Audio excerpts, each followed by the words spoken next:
राधे राधे, जय श्री कृष्णा। दोस्तों, यदि आपके भी घर में विराजित हैं लड्डू गोपाल जी, तो इन 5 बातों का विशेष ध्यान रखें। इन 5 बातों का अगर ध्यान रखेंगे तो कभी भी आपसे कोई गलती नहीं होगी और लड्डू गोपाल आपके घर में हमेशा रहेंगे। लड्डू गोपाल जी को प्रतिदिन 4 बार भोग लगाना चाहिए। आप उन्हें माखन, मिश्री, लड्डू, खीर और हलवे का प्रसाद अर्पित कर सकते हैं। सनातन धर्म का पालन करने वाले लगभग सभी परिवार वाले बाल गोपाल यानी लड्डू गोपाल की घर में पूजा करते हैं। लड्डू गोपाल भगवान श्री कृष्ण का अवतार है और श्री कृष्ण के रूप में ही है। लड्डू गोपाल की सूरत है ही इतनी प्यारी कि हर किसी का मन मोह लेती है। ऐसे में बहुत से लोग इन्हें घर में एक सदस्य की तरह ही रखते हैं, लेकिन इन्हें घर में सिर्फ मंदिर में ही रहना काफी नहीं होता। इन्हें घर के परिवार के सदस्य की तरह ही रखना पड़ता है। परिवार के सदस्यों की तरह ही इनके का ख्याल रखना पड़ता है।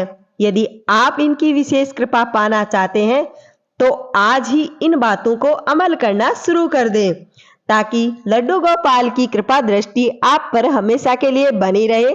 तो वीडियो को लाइक और चैनल को सब्सक्राइब जरूर कर दीजिएगा अगर आप लड्डू गोपाल के भक्त हैं तो। पहला, घर में लड्डू गोपाल को प्रतिदिन स्नान करवाना चाहिए, वो भी शंख से स्नान करवाना चाहिए।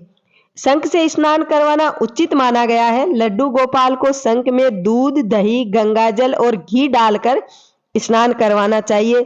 स्नान करवाने के बाद उस पानी को तुलसी के पौधे में डाल देना चाहिए। इसे लड्डू गोपाल को स्नान कराने के बाद एक बच्चे की तरह ही तैयार करें। रोजाना उनके वस्त्र बदले, चंदन का टीका लगाएं। मौसम के अनुसार उन्हें भी वस्त्र पहनाने चाहिए। दूसरा, लड्डू गोपाल जी को प्रतिदिन 4 बार भोग लगाना चाहिए। आप उन्हें माखन, मिश्री, लड्डू, खीर और हलवे का प्रसाद अर्पित कर सकते हैं। लड्डू गोपाल जी को माखन सबसे प्रिय है और आप चाहें तो घर में पकने वाला सात्विक भोजन का भी प्रसाद चढ़ा सकते हैं। जैसा भी प्रसाद बनाएंगे ठाकुर जी को तो पसंद ही आएगा। जितने प्यार से खिलाएंगे ठाकुर जी बड़े प्यार से खाते हैं। माना जाता है कि जिस तरह छोटे बच्चे को बार बार भूख लगती है, वैसे ही लड्डू गोपाल जी को भी भूख लगा करती है। इसलिए इन्हें समय समय पर भोजन करवाते रहना चाहिए। तीसरा, बाल गोपाल घर के सबसे छोटे सदस्य माने जाते हैं, तो इसलिए इनका सबसे अत्यधिक ध्यान रखें। बाल गोपाल का होना मतलब किसी नन्हे बालक को घर में रखना, इसीलिए इनका ख्याल भी आपको ठीक वैसे ही रखना होगा जैसे घर में छोटे बच्चे को रखा जाता है। लड्डू गोपाल जी को घर में कभी भी अकेला ना छोड़ें, इनका खास ख्याल रखें। आप जब भी घर से बाहर जाएं तो इन्हें अपने साथ लेकर के जरूर जाएं।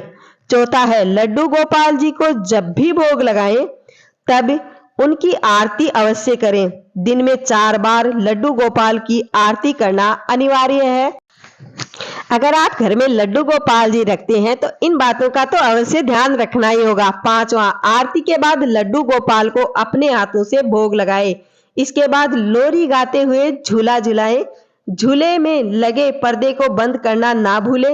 रात को बाल गोपाल को सुलाने के बाद ही सोए, इससे भगवान प्रसन्न होते हैं और अपने भक्तों पर कृपा दृष्टि बनाए रखते हैं एवं घर की कृपा दृष्टि भी बनी रहती है। लड्डू गोपाल को घर में रखने से क्या लाभ होता है? मान्यताओं के अनुसार घर में लड्डू गोपाल को रखकर पूजा करने से सुख और संतान का भविष्य में उत्तम होने का लाभ मिलता है और जिनको संतान नहीं होती उन्हें संतान की प्राप्ति होती है।